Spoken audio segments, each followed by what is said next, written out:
Parang ang sarap mag-camping ngayon. Hala ate, parang gusto ko rin. Tagal ko nang gustong gawin yan. Sakto sa break na namin. Sinabi ko ba isasama ka? Ate naman eh. Mag-ayos ka na ng gamit, alis tayo bukas. Pupuntahan natin yung na-recommend ng workmate ko. Ate, naulan. Wala nga eh. Ang lakas din daw ng ulan doon sa pupuntahan nating lugar. Paano yan? Pwede naman nating i-reschedule yung camping this weekend. Huwag ka na malungkot dyan. Load na lang tayo movie. Pupunta tayong mall? Dito lang tayo sa kwarto. Dito tayo manonood ng movie.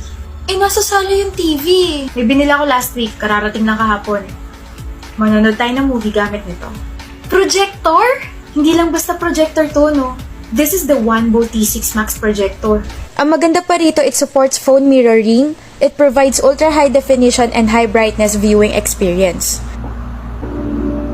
You can also connect your mouse or any device. Para ka na rin nanonood sa sinehan.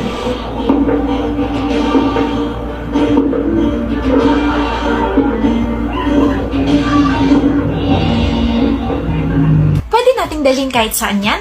Oo naman, gusto mo, dali mo pa sa CR eh. Ate naman eh. Ano yung kausap niya? Ganyan ba kapag hindi nakapag-camping? Che,